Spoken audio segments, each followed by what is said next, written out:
Je vais maintenant vous expliquer le deuxième exemple. Donc, dans le deuxième exemple, on a moins x, parenthèse, x moins 10, plus grand que moins 2. Donc là, le principe, côté de gauche, côté de droite. Donc, j'ai le côté de gauche, cette partie-là, et on a le côté de droite, cette partie-là. Donc, on voit que de chaque côté de l'inéquation, on se trouve à avoir deux fonctions.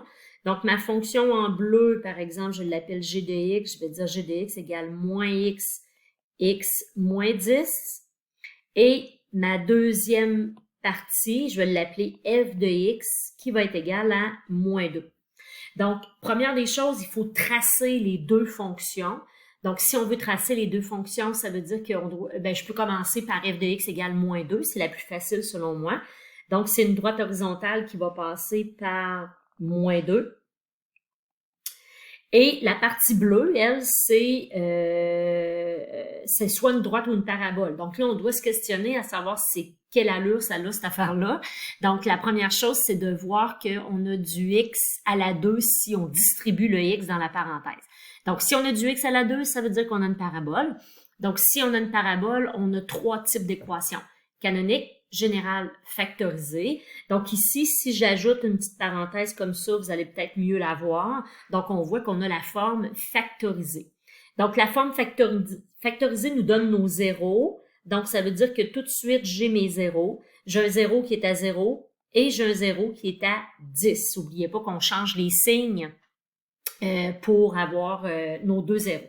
Donc, si je m'en vais tracer ça dans mon plan cartésien, ça veut dire que je suis à 0, ça veut dire que je suis à 10. Donc, ça, c'est les deux zéros de ma parabole. Et étant donné que le A vaut moins 1, donc mon A est négatif, donc elle va être triste, elle va être tournée par en bas. Donc, ça veut dire que ça va me donner quelque chose comme ça. Donc, ça, c'est ma parabole. On voit encore une fois qu'on a deux points de rencontre.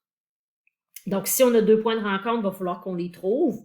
Donc, on va faire point de rencontre et on va trouver nos deux points. Donc, y égale y, ça veut dire que je vais commencer par un bord mettre moins x, x moins 10, et de l'autre côté de mon égalité, je vais mettre moins 2. Donc là, il faut se questionner, puis il faut regarder, voir qu'est-ce que je pourrais faire pour résoudre ça, pour trouver mes points de rencontre. Donc, mes points de rencontre, c'est une égalité. On voit que là, d'un bord, on a des x, un dans une parenthèse, un pas dans une parenthèse. Écoutez, le principe, c'est vraiment de les remettre ensemble. Donc, on va commencer par distribuer le x. Donc, je vais avoir moins x2 puis plus 10x qui va être égal à moins 2. Donc, déjà là, c'est un peu plus potable comme équation.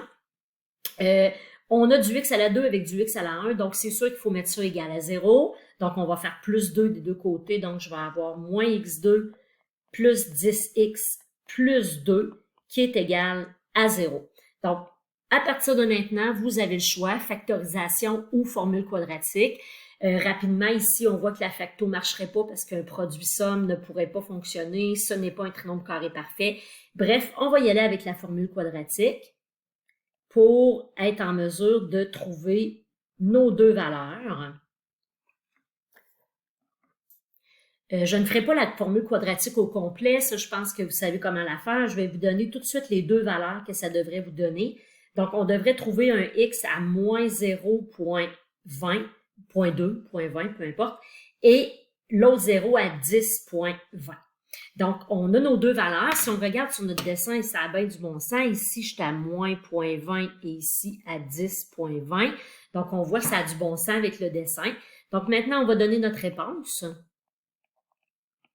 Donc, notre réponse, pour trouver notre intervalle de x, il faut qu'on soit en mesure de regarder notre graphique et de voir qu'est-ce qu'on a de besoin. Donc, ici, là, allez voir votre signe d'inéquation. On veut savoir c'est quand que le bleu est plus grand que le vert. Donc, on veut savoir c'est quand que la parabole est plus grande que moins 2. Donc, on veut savoir c'est quand que la parabole est au-dessus de moins 2. Donc, on voit que ça va être cette portion-là. Donc, toute cette portion-là, c'est la parabole qui est au-dessus de moins 2. Donc, la réponse que je vais devoir donner, ça va être x appartient. Donc, ma valeur va de moins 0,2 à 10,2. Et encore une fois, on met-tu des crochets ouverts ou on met des crochets fermés? Donc ici, on voit qu'on doit mettre un crochet ouvert parce que mon signe ne peut pas être égal, il peut juste être plus grand. Donc, je vais mettre des crochets ouverts à ce moment-là aux deux valeurs. Si j'avais eu plus grand ou égal, donc par exemple, si j'avais eu un signe qui avait été plus grand ou égal, bien là, à ce moment-là, ma réponse, j'aurais mis des crochets fermés à ce moment-là parce que j'aurais pu être plus grand ou égal. OK?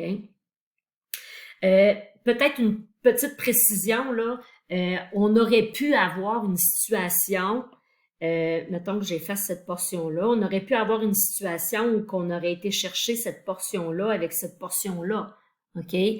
Ça aurait été dans le cas où j'aurais voulu que la parabole soit plus petite que moins 2. Donc, par exemple, j'aurais pu écrire dès le début que moins x moins 10, on aurait voulu qu'il soit plus petit que moins 2.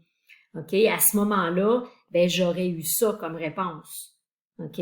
Donc, la parabole plus petite que moins 2, ça veut dire en dessous de moins 2. À ce moment-là, j'aurais dû donner ma réponse avec une union parce que j'aurais eu deux intervalles à donner dans une situation comme celle-là. Donc, voilà.